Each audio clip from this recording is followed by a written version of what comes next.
The G7 was born in the 1970s, a time of economic uncertainty that was brought to a head by an oil crisis. While the discussions of the G7 since then have broadened to include security and climate change, for example, much of the conversation still focuses on global economics. Our producer, Jonathan Pierce, has been gathering perspectives on this year's G7 themes. In 1980, G7 countries represented 61% of the world's gross domestic product. Today, they represent 46% of the world's GDP. That decrease is because of the strong growth in emerging market economies like China, India, and Brazil. Shortly before the G7 leaders are set to meet in Charlevoix, the Trump administration slapped tariffs on Canadian steel and aluminum, prompting retaliatory measures by the Trudeau government. While no one knows yet what the full economic impact will be of the U.S. decision, the Prime Minister predicted some possible consequences. These tariffs will harm industry and workers on both sides of the Canada-U.S. border, disrupting linked supply chains that have made North American steel and aluminum more competitive all around the world. Before this latest salvo by the Trump administration, Canada liked to boast that it had the highest economic growth among G7 countries last year. The Trudeau government attributes this growth to policies it pursued that it claims ensure the benefits of globalization are equally distributed.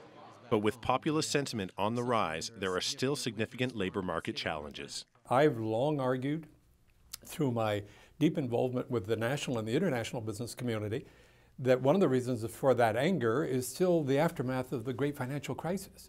You know, with people being burdened with debt, trust factors dropping through the floor. So I can understand the populism.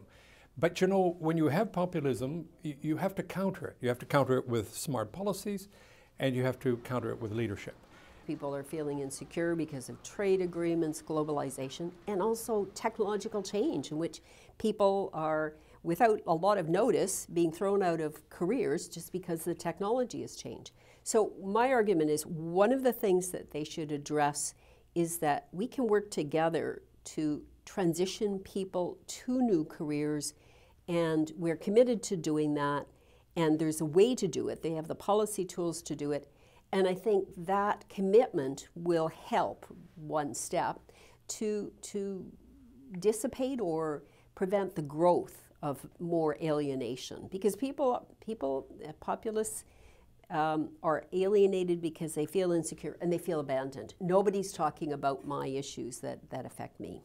And Canada is by no means immune to the rising nationalist sentiment playing out globally at the moment. A very good poll done of Ontario voters, and they said there is growing populism, suspicion of trade, reluctance about immigration, and it's rooted in I feel insecure and I feel my issues aren't being addressed by the leadership. This year, G7 leaders will discuss how to prepare for jobs of the future. Robotics, artificial intelligence, 3D printing, and clean technologies will change the way we work. Across G7 countries, about 1/3 of jobs are expected to be changed by automation. Governments are struggling to find solutions for those being displaced by rapid technological change. Canada recently announced 500 student work placements in the field of artificial intelligence. A small step, but there is still no clear way forward to prepare for the jobs of the future. We know that with the arrival of artificial intelligence and these stunning advancements in technology, that there has been huge job disruption, and that job disruption is going to grow. What are the policies, the domestic policies of the G7 countries to actually come to terms with that? And and I'm of the view that we're hardly out of the starting gate on that.